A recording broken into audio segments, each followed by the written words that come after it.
The broadcast is now starting. All attendees are in listen-only mode. Hi, thank you for attending the Autistic Self-Advocacy Network's Pacific Alliance on Disability Self-Advocacy webinar series. Pacific Alliance is a project funded by the Administration on Intellectual and Developmental Disabilities. We work to provide technical assistance and training to self-advocacy groups in California, Oregon, Montana, and Washington. Technical assistance is a big word for basically providing one-on-one support in a specific topic that we have expertise in. So sometimes that means helping groups learn about fundraising. Other times it can be helping groups learn about social media, things like that. So today we have Julia Bascom. She's the Director of Programs at ASAN, and she's going to be talking about how to combat media misrepresentation. Julia is the Director of Programs at the Autistic Self-Advocacy Network. She is interested in the creation of independent living supports and systems alternatives, as well as the unique challenges and promises of self-advocacy and service provision in rural areas. She served on the New Hampshire Deedy Council, as well as on her state team for revitalizing statewide self-advocacy. She is the founder of the Loud Hands Project. She writes about autistic identity, community and language, disability rights, theory versus praxis, and autism acceptance on her website, Just Stimming. So thank you for joining us, Julia. I'm going to turn on the PowerPoint now. Oh, and actually, before we begin, we're going to start by doing a poll because we'd like to find out who all is listening at your site. Um, so there should be a poll on the screen, and it says how many people are listening in today at your site. And please answer that question.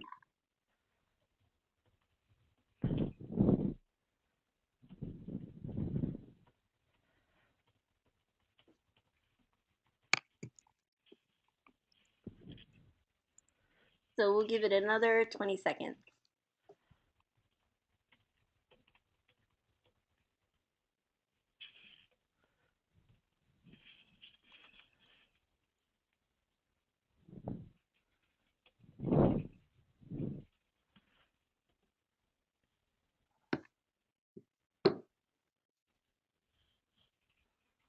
Okay, great. So most of you guys are listening on your own, which is cool. And then 18% are listening with more than yourself, but less than 3 people. So thank you. That's helpful for our figuring out who's on the call. Okay, so Julia, the floor is yours. Can everybody hear me? Everybody's mic'd Can until. everybody hear me? So just so you know, Julia, everybody is. Right, but can you hear me? Yes. Okay, great. Hi, everybody. My name is Julia Bascom, and today I'm going to give a presentation called Same Old Story, Strategies to Combat Media Misrepresentation. Next slide.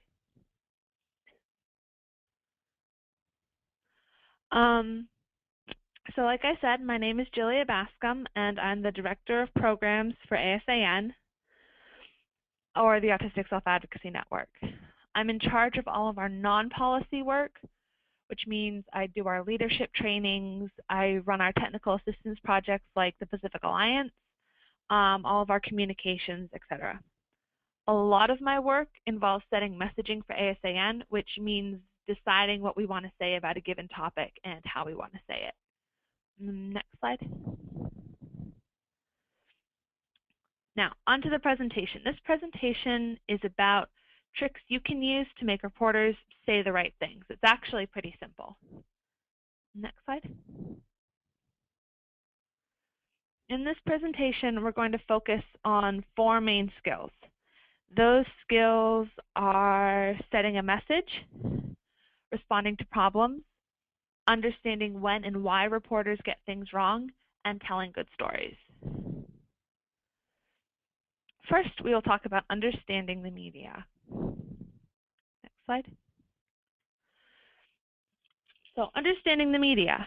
Media is a word that can mean a lot of different things. To understand the media, we need to know which media we're talking about. So let's think about that for a second.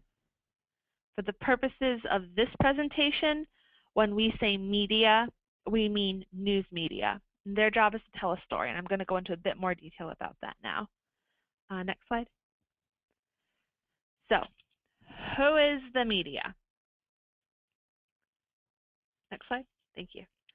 The media is the news media, like we said, but there are some examples and some different names for news media. Some different words you might hear that all mean the same thing are television reporters, newspapers, journalists, reporters, and just any other people who work on the news.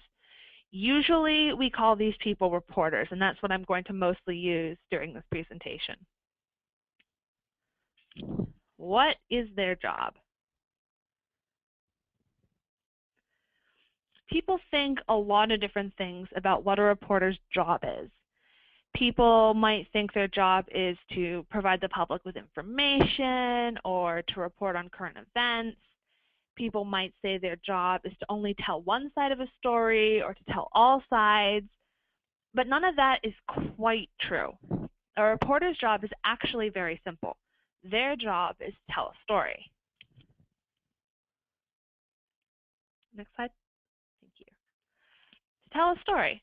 To a reporter, news is a story. A reporter's job is to tell a story about the news, to tell a story about what is happening. Our job as people who talk to reporters is to help them tell a good story about people with disabilities in this case. So, the power of stories. Stories are very, very powerful, and you're going to hear me talk about that a lot today. So think about it. Stories can make you feel or think certain things. A good story can really change your mind, but there are lots and lots and lots of different ways to tell a story, which means that there are lots and lots of different ways to change how a person feels and what they're thinking about what you're telling them. So think for a minute about the last time you told a story. And I know you guys can't actually tell me about it, but think for like 30 seconds about the last time you told a story.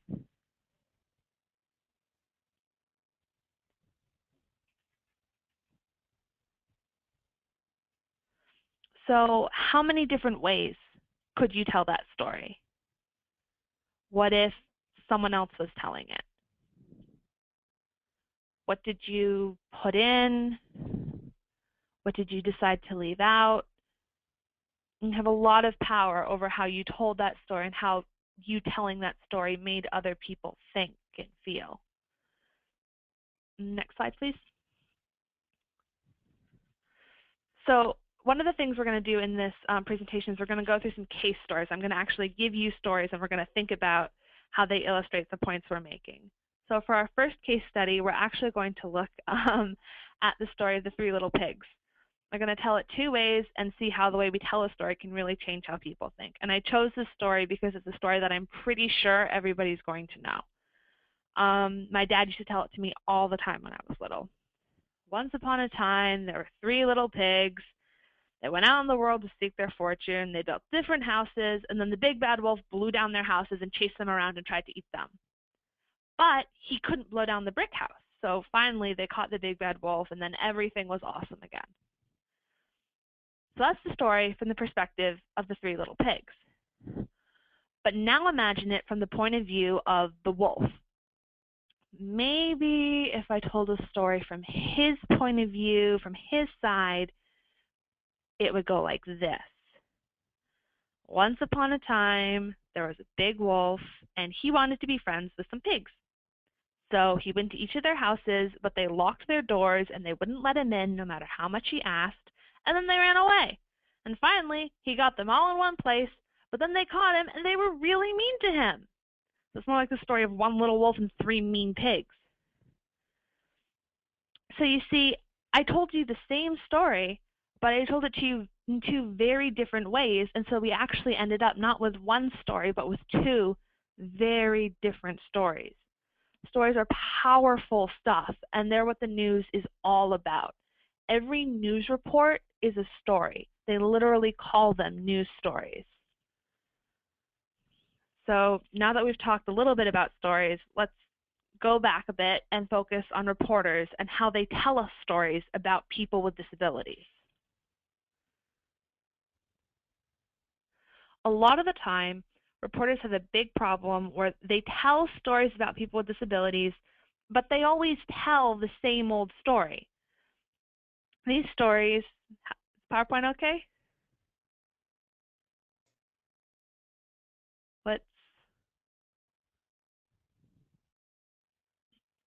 Thank you. So a lot of the time, reporters have a big problem when they tell stories about people with disabilities. They always tell the same old story. And these stories have, what? Okay, are we good? Work now, Julia. If that happens again, just give it a second and it'll be back. But it shouldn't happen again. Okay. Well, it has. I'm looking at the webinar screen and I'm not seeing, yeah, there we go. Okay. So we're going to talk now about some of the common problems that a lot of stories about disability have. We're going to talk about those problems, what causes them, and some solutions. Common problems. There are 4 common problems in many news stories about people with disabilities. And those problems are wrong information. Wrong information is when a reporter says something that's just not true. Stereotypes, which is when a reporter tells a story that supports stereotypes against people with disabilities instead of telling an accurate story about real people. Stigma, which is when a reporter says something in their story which spreads stigma and fear about people with disabilities. And the last common problem is consequences. The problem with wrong information, stereotypes, and stigma in stories is that these things all have real-world consequences for real people. For example, I'm autistic. If a reporter tells a story about autism that says that autistic people are scary, people in the real world might be scared of me or treat me differently, and that's a pretty big problem for me. So these common problems have 3 basic causes. So wrong information, stereotypes, and stigma can all be caused by ignorance. So the reporter just doesn't know any better. We can also have a case of same old story, where the reporter thinks this is just the same old story, so they think they already know what story to tell, how to tell it, how it ends, and so they just sort of fill it in on themselves and don't really pay attention to the details. And then the last cause of all of these problems, unfortunately, is just plain old ableism. Prejudice against people with disabilities is a big part of our story, and it affects what stories reporters think they should tell. Anytime you're going to be talking to the media, you need to keep this in mind. So solutions. Thankfully, these problems have solutions. We can fix how reporters tell stories about people with disabilities. We can help reporters tell better and new stories, and we can do this by sharing accurate information, getting ahead of the story and taking charge of it, and telling a new story instead of the same old stories. And I want to come back to something I keep saying over and over again. Same old story. I keep saying that. Same old story. So what does that mean? When I say same old story, what I mean is that there are a few common stories about people with disabilities. We all know them, and on the next slide, I'm going to list them for you. They've been around for a long time. They're old, and they are boring. When you hear one of these stories start, you already know how it ends, and you can just fill in the blanks by yourself. And this is the problem reporters have. They start telling a story about people with disabilities, and they think, hey, I've heard this before. I already know this. So instead of telling a story about what's actually happening with real people and right information, they just tell the same old story, and it might not match what's actually going on at all. And that has consequences. These are the big four same old stories about people with disabilities. These stories are, number one, violence. People with disabilities are violent, we are scary and dangerous, we hurt people because we have disabilities. Obviously, as a person with a disability, I don't believe this, but I'm just telling you what the story is and what the reporter is going to expect they need to write. The second story is burden. People with disabilities are burdens. We are hard to deal with and hard to take care of. We are expensive and exhausting and just a drain on society. The third story is science. And these are stories which report new miracle cures about disability or some other really dramatic thing instead of actually providing correct information. And the last story is fraud. And this story says that people with disabilities are stealing from the government. We aren't really disabled, and we're cheating and lying and stealing our benefits. Yeah, does that sound familiar? If you talk to a reporter about people with disabilities, they are probably trying to tell one of these four stories because they've already told them over and over again. So, now you have a basic foundation. We've talked about who the media are, we've talked about how a reporter's job is to tell a story, and we've talked about how powerful stories are. We've talked about some common problems reporters have and how we can help them by giving correct information and telling better stories. So now, and we've gone over the four big stories we hear over and over again when we hear stories in the news about people with disabilities. And like I said, if you talk to a reporter, they are probably trying to tell one of these stories. So now that you know all of that, and now that you understand, what you're dealing with, we're going to practice with some real life examples. We're going to talk about 3 different stories. And each time we're going to think about the story itself. We're going to think about what story the media was trying to tell. We're going to think about what story the disability community and self-advocates wanted them to tell. And then we're going to talk about how we did or we didn't make that happen, because these are all real stories. Next slide. Thank you. So our first case study is the school shooting that happened a little more than a year ago in Newtown, Connecticut. And what happened was a person with a mental health disability, he was actually diagnosed with autism, took some guns, and he committed a school shooting. He killed 26 people. It was a horrifying national tragedy.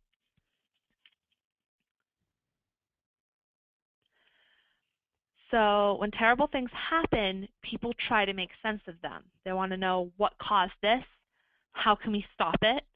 And so that's very understandable. And to help us understand, we tell stories.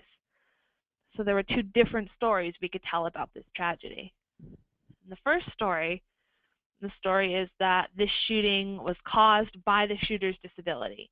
He killed 26 people, according to the story, because he had a disability. To stop this from happening again, we need to make sure that people with disabilities can't get guns, and maybe we need to just keep them away from other people, like in an institution. That's one story. Second story would say that this shooting was caused because guns, especially big guns with lots of ammunition, are too easy to get. The shooter was able to kill 26 people because these guns are easy to get. So to stop this from happening again, we need stricter gun control.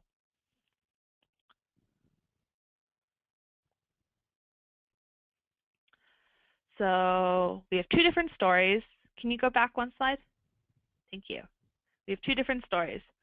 One story blames the shooting on people with disabilities, and the other on guns. Both of these stories have consequences. If we blame the shooting on people with disabilities, we might make people scared of people with disabilities, and we might take some rights away from people with disabilities. If we blame the shooting on guns, we might make people more scared about guns, and we might think about gun control. So, like I said, this really did happen, which means that we can actually think about which story won and we can learn something from it. And this time, unfortunately, the story that won is the one that says that people with mental illnesses are violent and scary. So initially, the disability community had a very strong response to this tragedy. We reminded people that people with disabilities are not violent, that there's no connection, according to the literature and according to research, between mental health disabilities and violence, and that we are actually more likely to be the victims of crime. And for a while, we made a lot of progress. But, and this is going to happen a lot in these case studies, time went on and we had to focus on other things, and so we stopped paying attention to this story, and we stopped responding, and we stopped telling our version. And so now there's a bill in Congress that would take away rights from people with mental health disabilities as a direct result of this shooting. So the lesson there, if there is one, is to always pay attention. Okay. Our next case study is the Stapleton case. And what happened here is that a mother, Kelly Stapleton, tried to kill her autistic daughter. And she said it was because her daughter was so hard to raise. And this is actually something that happens many times over the past few years across the country. It's a single crime, but it exists as part of a larger pattern of parents killing their children with a child with a disability and then saying, well, it wasn't my fault, it was understandable, they were just such a burden.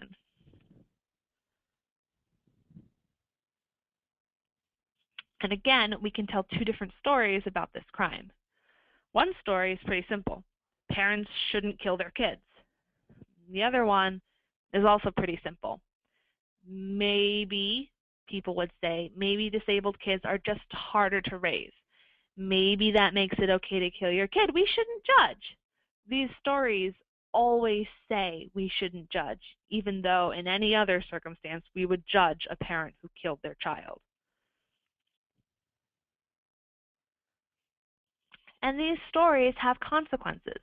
If we say parents shouldn't kill their kids, then maybe Kelly goes to jail, and we send a strong message that disabled people will be protected by the law. But if we decide that killing your disabled kids is okay or understandable or something that we shouldn't judge, then disabled people everywhere are suddenly in a lot more danger because now our lives matter less. This is also a real story. The trial isn't over yet. This only happened in September, so it's not clear which story is winning. But I can tell you that what we've learned through our involvement with this case is that persistence really does pay off. I said at the beginning of this story that this is part of a pattern. This a parent killing their disabled child, happens many times every year. And for many years, what we've said is that parents shouldn't kill their kids. And every time we've said that, we've heard, well, you shouldn't judge. People have told us it was bad for us to judge them. But over this past year, people have actually seemed to be more receptive. More and more parents and family members have been saying, you know what, this isn't okay, and I don't want people to think that I want to kill my child or that that would be okay if I did. So the conversation has started to change. It's taken years of us being persistent and staying focused and chipping away at the same old story and telling a different one. But progress is happening.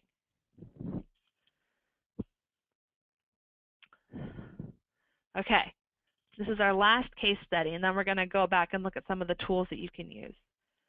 What happened in this study is that the CDC, and the CDC stands for the Centers of Disease Control, counted the autistic people in the country, and the number of autistic people in the country went up. And this scared a lot of people because a lot of stories about autism make it sound very scary, and the numbers keep going up.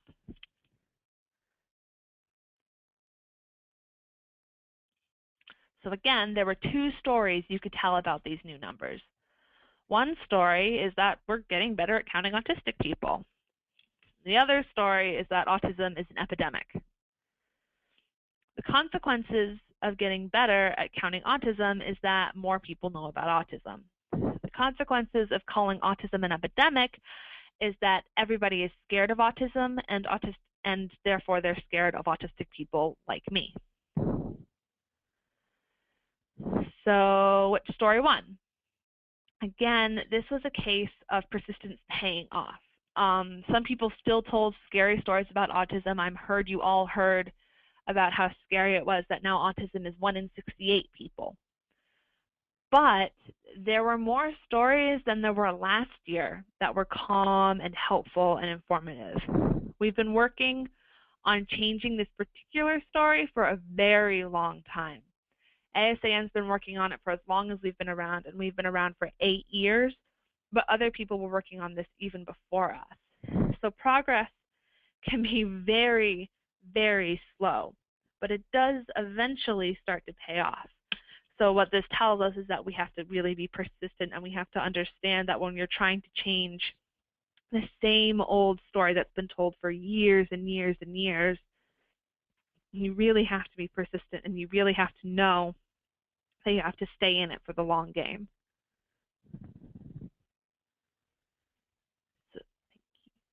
So now we're actually going to talk about some tricks that you can use when you're talking to a reporter.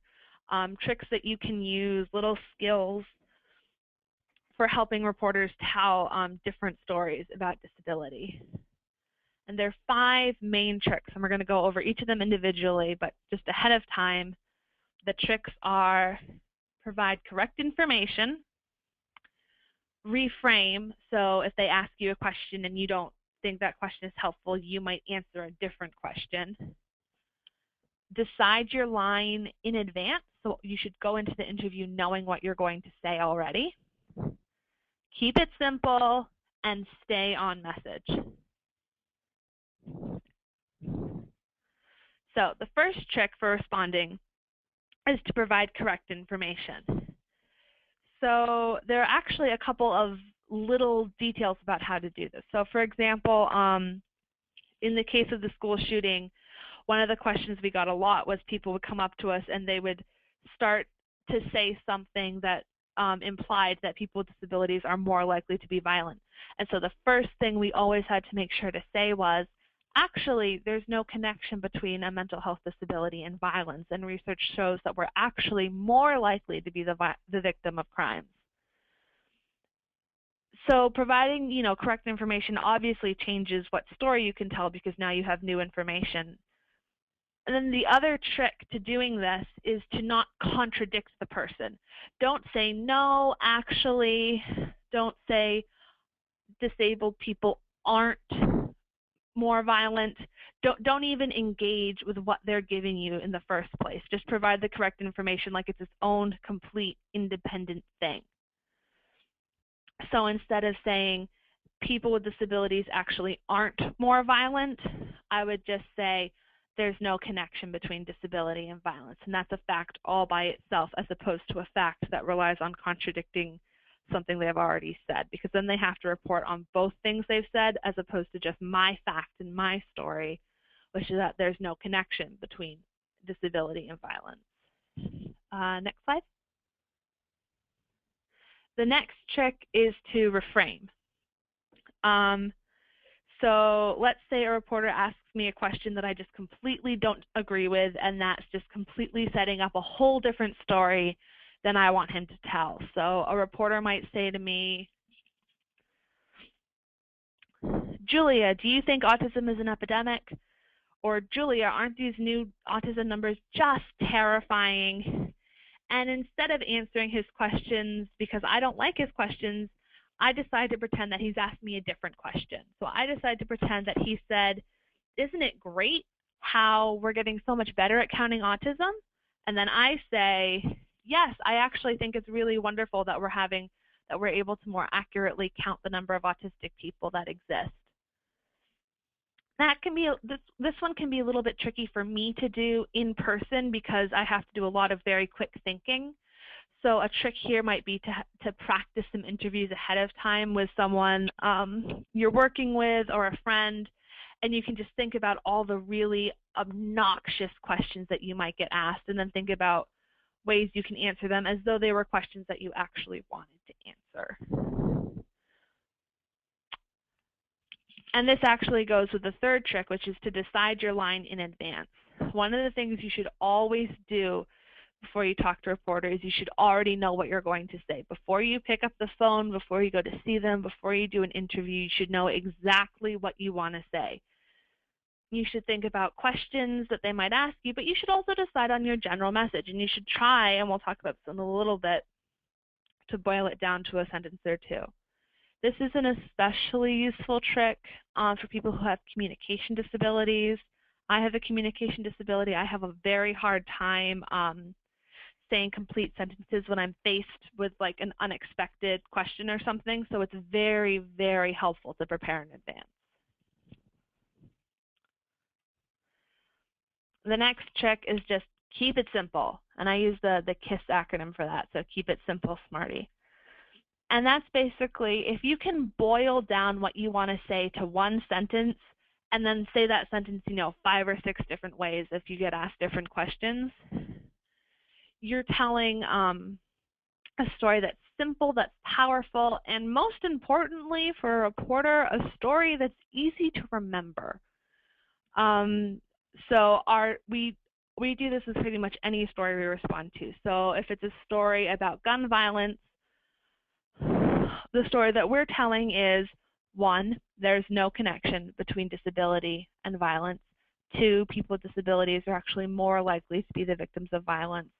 And 3, this is a distraction from meaningful gun control policies. Those are my 3 lines. I'll say them a bunch of different ways in a given interview or a given press release, but it always comes back to those 3 same things, and it's very, very simple, and it's very hard for a journalist to walk away from talking to me without knowing those 3 things and having heard them over and over and over again.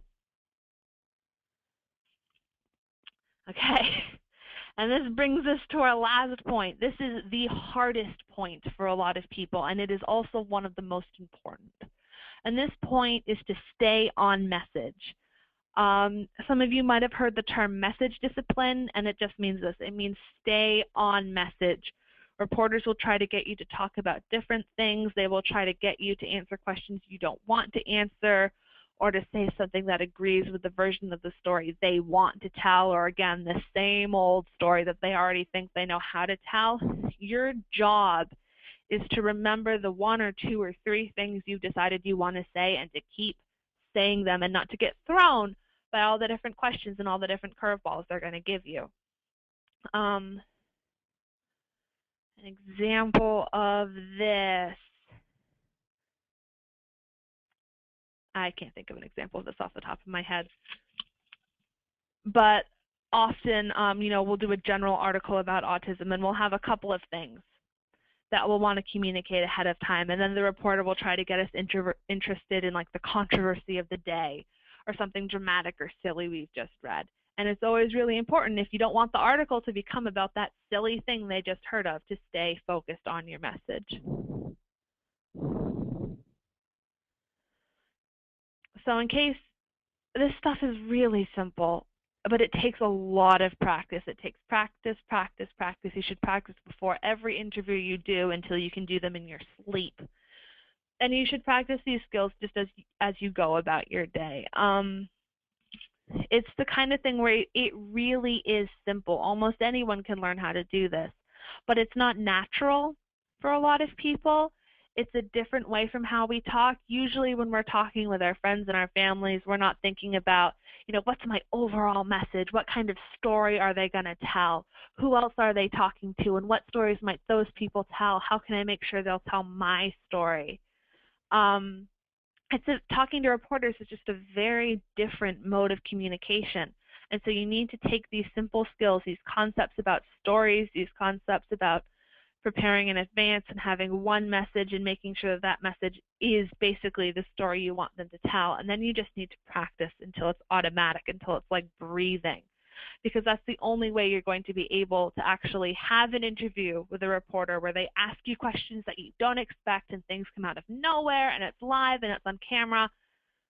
And if you've practiced enough, you'll still say what you want to say.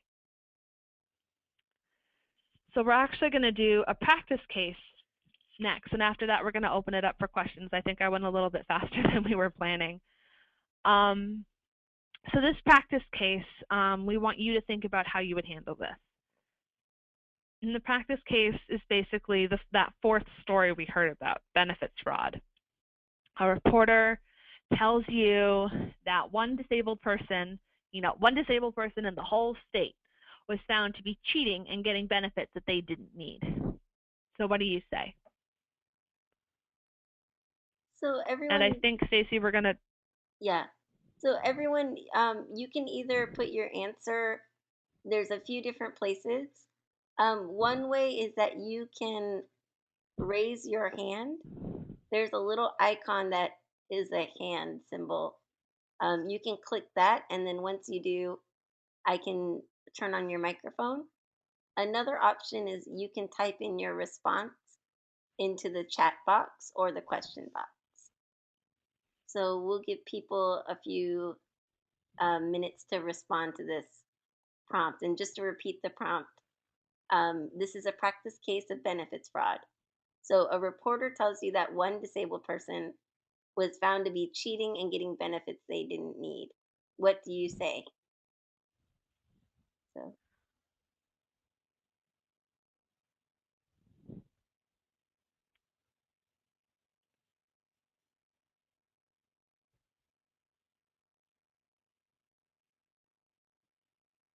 and if you aren't sure how to raise your hand, you can ask that in the chat box or the question box too.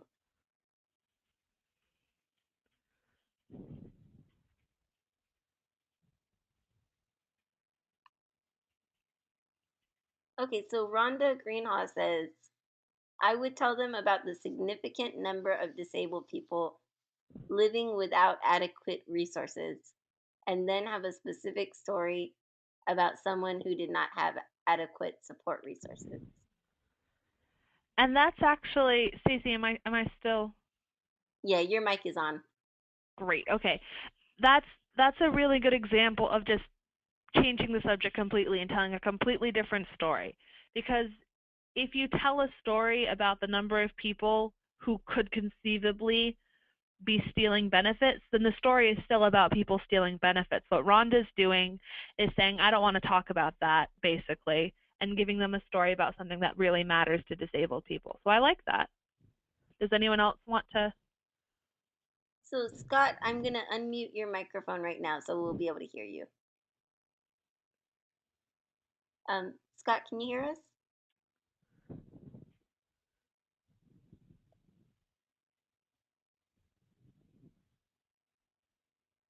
Mhm. So, Scott, feel free to speak up anytime that you can. In the meanwhile, Matt Young says, thankfully, these kinds of cases are very rare. Unfortunately, when this happens, people think it's much more common than it actually is because of the attention it gets. And that makes things much harder for those of us who deserve and need the benefits. So that's interesting. There are things I like about that, and there are things I'd be careful about with that. The stuff I like about that is that you're also giving an alternate story where you're stressing, one, this is very uncommon, and two, this makes things harder for disabled people who really do need those benefits. And those are both different stories that you might want the reporter to pursue, and that's really good. The thing I would be careful about is, and we talked about this a little bit in reframing, but I might not have been as clear as I could have been, is that when you say things like, unfortunately, when this happens, what you've just said is, well, this does happen. And that brings the focus back to the story the reporter was telling, the damaging story we don't want them to tell anymore. So, and this is one of the trickiest, slipperiest things to do, is to try to find a way to say, unfortunately, stories like this really make it difficult for people with disabilities who really need their benefits, without saying, and yes, this is the thing that happens. Even if it has happened this one time, we don't want to focus on that. We want to focus on telling a completely different story. Does that make sense?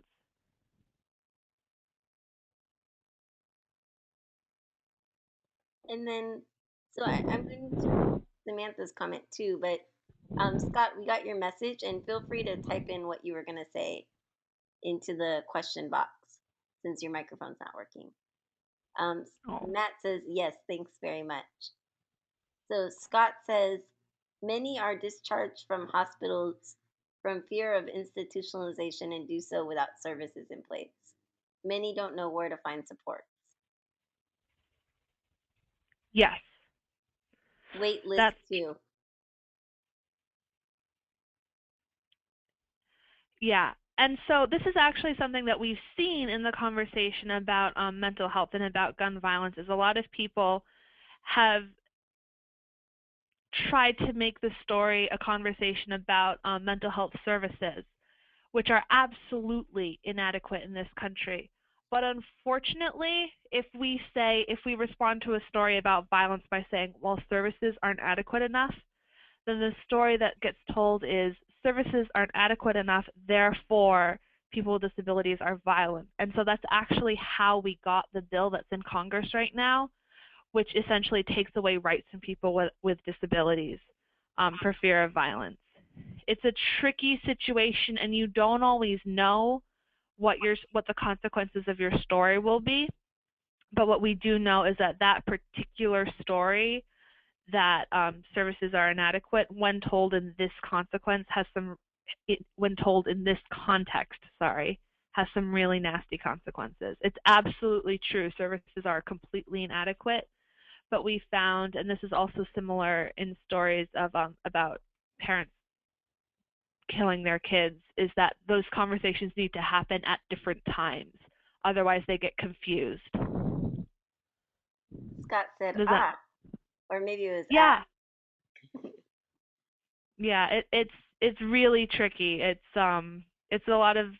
I don't think we knew even 5 years ago that that would be the consequence of that particular story, but we've definitely learned it since then.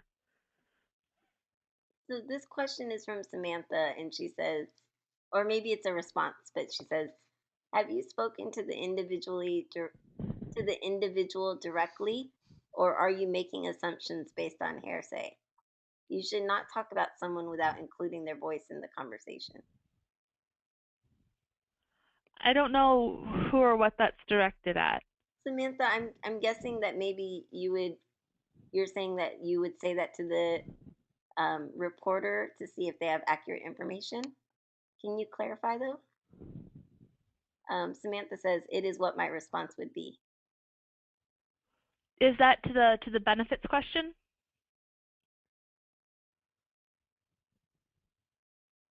Yes, smiley face. That makes a lot of sense.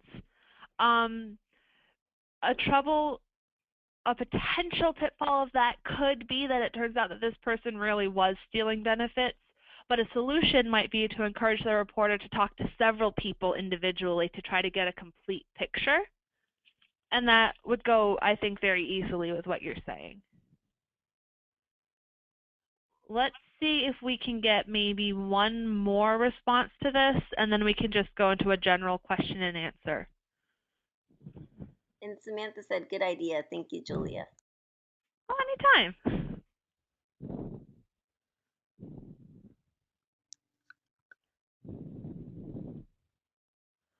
Rhonda and Samantha's responses are actually kind of complementary in a way in that they both focus on sharing very specific personal stories about people with disabilities in a variety of circumstances without adequate resources. So that's cool.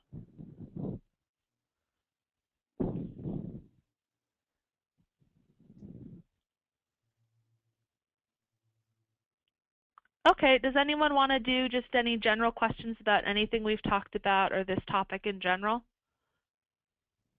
And again, you can write it in the question box, or you can raise your hand and we'll unmute your microphone. So Donna, I see your hand raised, so I'm going to unmute your mic. And we should be able to hear you now. Okay, well, the question I have is we have chapters that have tried to get media coverage for some of their events, like candlelight vigils, etc. And it doesn't seem like we can get anybody to show up. Is there a secret to how to write a press release or how to get people interested in our issues? Okay, that's a really good question. So honestly, that's a media training in and of itself, and we might want to do that in some future months. But off the top of my head, often the secret is to be developing relationships with specific reporters. And the way you can do that is by providing them with perspectives and information that they can't get anywhere else. So when they're covering a story and they want to, say something new, they know that they should talk to you. And then often they will actually read your press releases when you send them. Most reporters get tons and tons and tons of, press information every day, and they just can't, read all of it. In a press release, the same general principles that we've been talking about here do apply. So you want to tell a story that's very simple and very strong, and you want to give people immediate, concrete information about why they should care and how they can act on it. We've had, are you talking about the day of mourning vigils? And Donna, you're unmuted again. No, actually, it was something that we did in Washington State that was around abuse and neglect. Okay. So, okay, that's a slightly different answer. But what we found with chapters and groups who are trying to do localized vigils is that knowing where to send it helps. And that's unfortunately something that varies widely by like local newspaper to local newspaper. And failing that, sending it out to as many places as you can. But honestly, that's a whole topic in and of itself. And there are a lot of very specific skills in that I don't think I could cover in the time we have. Does anyone else have a question?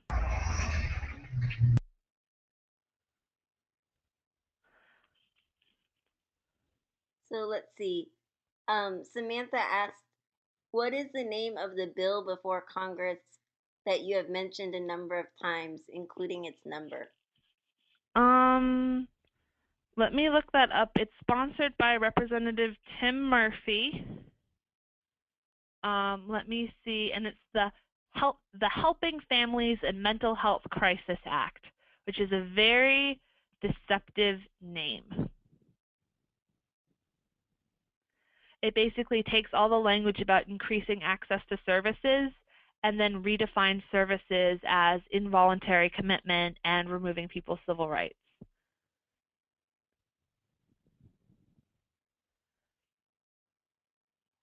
ASAN actually has an action alert, I think, on our website that you can sign about this if you want. Are there other questions? So Rhonda wants to know, how do you respond to a reporter that has written a story and gets it wrong?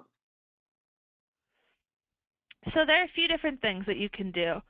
One of the things that we often do as an organization is that we'll issue statements or press releases saying, ASAN objects to this, this, this, and this. And we'll try to get a reporter to cover the story, in which case the story is us objecting to this other story, which is a little bit layered. You can also write a letter to the editor. That's often very effective. But your two main tools are either letting the newspaper or the reporter directly know, hey, this was inaccurate for this reason. The story that you told is going to have these consequences, these real-world consequences.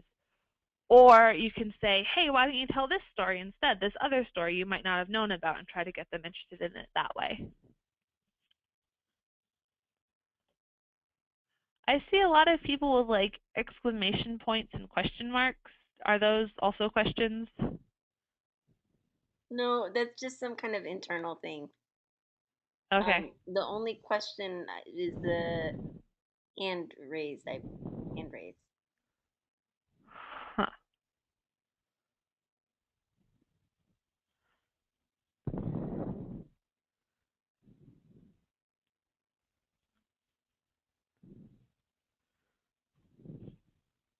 Okay, Anne has her hand raised, so I'm going to unmute you, Anne. Okay, we can hear you now, Anne. Can you hear me? Yes. Yes. Okay.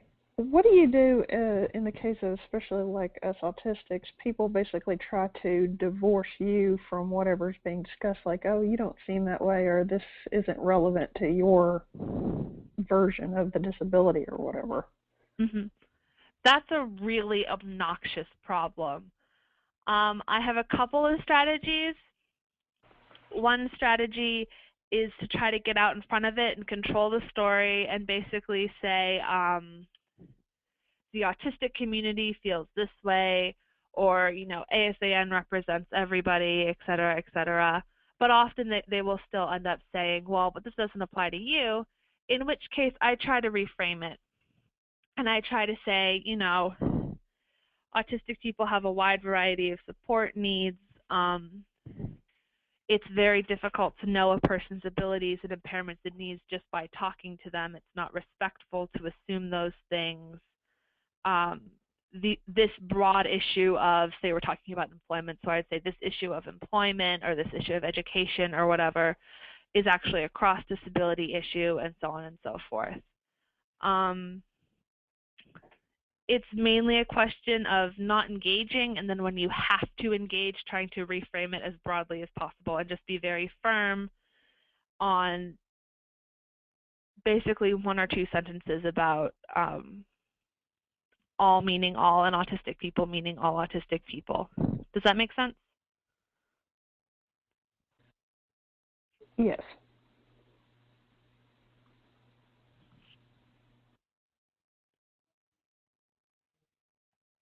So, Julia, here's another question. Has ASAN ever responded to positive events, or are they mostly around negative things that happen? It's actually really important to do both, and that can be really tricky sometimes. But just like you might release a press release or a letter to the editor saying, we did not like the way you covered this, when there's coverage that you like, you need to make sure to let them know that as well. You need to make sure to let people know this was a great story. It was really interesting and informative and different. And then, especially if you want to build a relationship with this reporter and encourage them to talk to you again, you might say, and did you know, and then tell them about a related thing or an additional thing that might not have been covered, and give them more information in case they want to cover it again. Again, it can be really hard sometimes to find those positive things, but when they happen, it is important to jump on them as part of your general media strategy for an organization.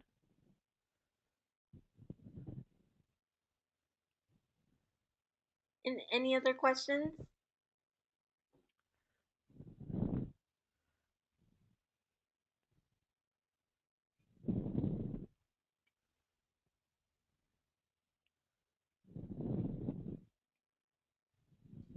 Julia, do you have any last comments?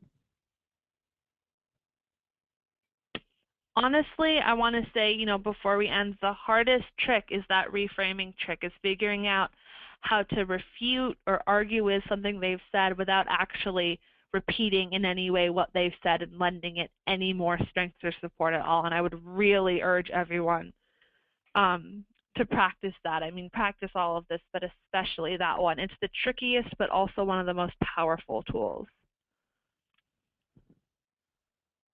Thank you for joining us today, Julia. Had a great time. Thank you. So if anybody would like to contact Julia, her email is jbascom@autisticadvocacy.org. And thank you for joining us.